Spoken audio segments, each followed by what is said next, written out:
গত জুলাই মাসের শুরু থেকে ৫ আগস্ট সোমবার পর্যন্ত সময়টা ছিল এদেশের মানুষের জন্য গুরুত্বপূর্ণ সময়। কেউ ভেবেই উঠতে পারেনি যে সরকারি চাকরিতে কোটা সংস্কার ইস্যুকে কেন্দ্র করে তার রাজনৈতিক পট পরিবর্তনের কারণ হয়ে দাঁড়াতে পারে।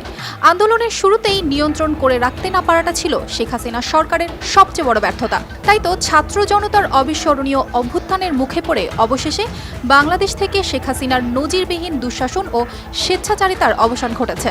বর্তমানে পদত্যাগ করে এখন তিনি দেশ ছাড়া। তবে তিনি পালিয়ে গেলেও পার পাননি তার এমপি মন্ত্রীরা। ভয়াবহ বেকায়দায় পড়েছেন আওয়ামী নেতাকর্মীরা। সুযোগ বুঝে অনেকে দেশ ছাড়তে পারলেও প্রাণ ভয়ে পালিয়ে বেড়াচ্ছেন আটকে পড়া বহু এমপি মন্ত্রী সহ অসংখ্য নেতাকর্মী।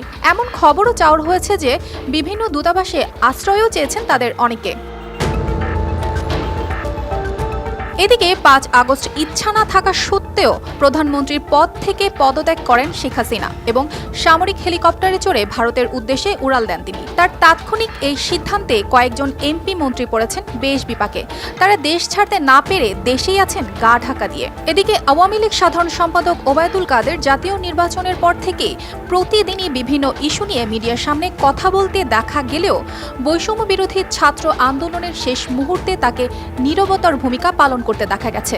জানা গেছে ৩ আগস্ট থেকে তিনি দিয়েছেন গা ঢাকা। এরপর থেকে তাকে দেখা যায়নি কোথাও। সূত্র জানায় গতকাল সোমবার ভোর থেকেই প্রভাবশালী অনেক এমপি মন্ত্রীদের মুঠোফোন বন্ধ।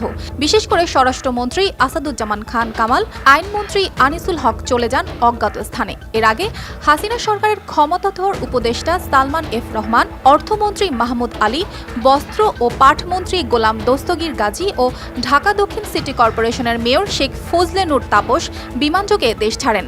তবে জানা যায়নি তারা কে কোন দেশে আছেন। ৪ আগস্ট রাতেই ফ্লাইট যোগে পররাষ্ট্রমন্ত্রী হাসান মাহমুদের সপরিবারের দেশ ত্যাগের পরই গণহারে মন্ত্রী এমপিদের দেশ ত্যাগের খবর সামাজিক যোগাযোগ মাধ্যমে ছড়িয়ে পড়ে। সূত্রে জানা যায় এমপি মন্ত্রীদের অনেকে শেষ মুহূর্তে শত চেষ্টা করেও আর দেশ ছাড়তে পারেননি। অনেকে পরিবারের সদস্যদের নিরাপদে বিদেশ পাঠাতে পারলেও নিজে আর যেতে পারেননি। এদের মধ্যে পররাষ্ট্রমন্ত্রী হাসান মাহমুদ, তথ্য প্রতিমন্ত্রী মোহাম্মদ আলী আরাফাত ও তথ্য প্রযুক্তি প্রতিমন্ত্রী জুনায়েদ আহমেদ পলক। তারও কোনো হদিশ নেই। তথ্য সূত্রে জানা গেছে দেশ ছাড়তে গিয়ে আটক হলেন পলক।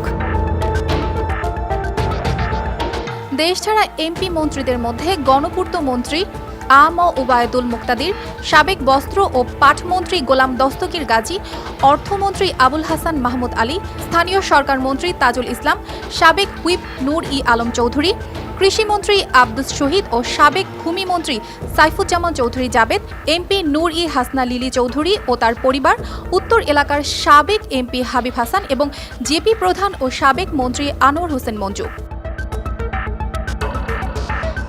অর্পিতা জাহান, RTV।